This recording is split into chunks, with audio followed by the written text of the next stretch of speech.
So in this video, I will be sharing with you guys my curly hair routine, and this works for me. It might not work for everybody. So what's important is that you know your hair. Now, if you have curly hair, one good way to know how to take care of it is by using a hair type chart, which looks like this. My hair is between type 3, B, and C combination type. But to get the same end result I have for my routine, you just need natural curly hair. The only thing is the process might be a little different. In some cases, you might actually need it professionally done and you might need to add a little bit more product to it. But yeah, I'm not gonna go too in depth about hair types. If you have a perm, I don't know. You can try it. In fact, believe it or not, the way I do my hair, people have asked me if I have a perm or not. And my first reaction is to be offended, but I guess, you know, it's kind of a compliment. It looks like my hair is professionally done.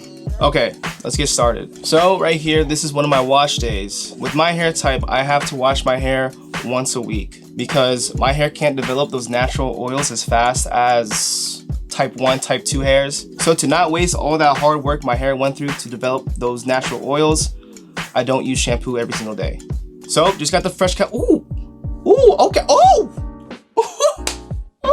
All right, now I'm about to start my shower. Freezing water just touched my butt. Let's get a replay.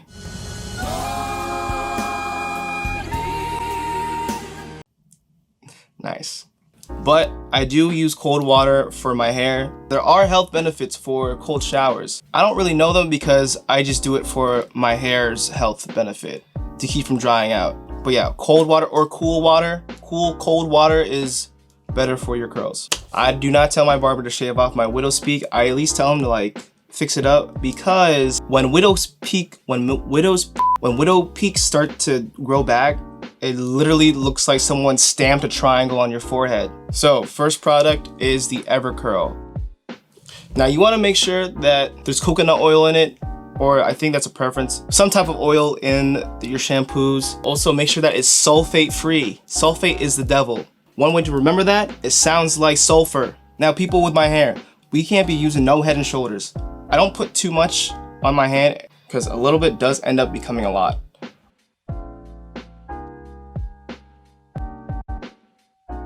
Now I put in my conditioner and it's Proclaim. It's a moisturizing conditioner. This is where I start to separate my curls, not aggressively, just kind of doing a gentle separation.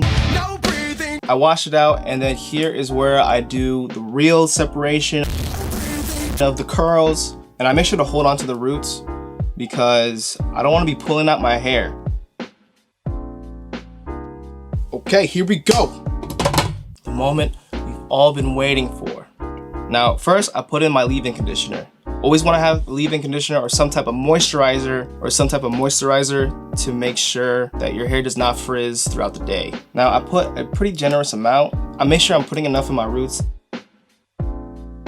Now, the next product I use is SheaMoisture Coconut and Hibiscus Curl Enhancing Smoothie.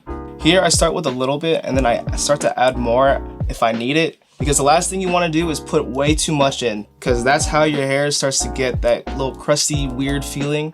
But if that happens to you, one way to fix that is just by pulling it, then it uncrusts. So same thing like I did with the leave-in conditioner, root to tip. All right, so here's where the finger coils start to commence. Commence. I just get a thin strand of hair. I try to aim for a thin curl, do a little loop-de-loop and pull. And your curls are looking cool.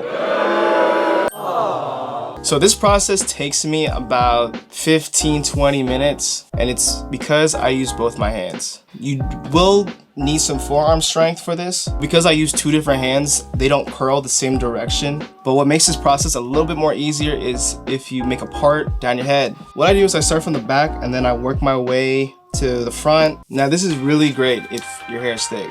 And believe it or not, I've had people ask me if this will make your hair curly if you got straight hair. No. What this is doing is it's defining the curl. It's not actually giving me the curl. This is what I use to keep my curls tight and to keep them locked because they're in like curly locks pretty much. It's gonna stay like that throughout the day rather than getting dry and then loosening. My hair is still pretty wet. I'm gonna be sweating because of my hair. So to make sure that my sweat doesn't go in my hair, I wear a headband. Now, while it's in the drying process, It is important not to touch it. Do not touch it.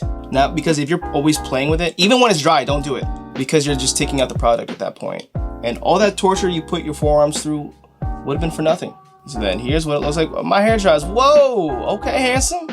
Also, one thing to note, my hair is not gonna be the same every time I do this process, depending on how I dry it. For example, sometimes I'll have like this little Killmonger wannabe type of look. I also like to have my hair this way when most of the product is out and it's just more of my natural hair. Yeah, that's basically it. So that is my curly hair routine. And if you'd like to add some more information, comment that down below. I'm sure someone's gonna find it helpful. It's a new year. I plan on taking over the world, so subscribe to my channel.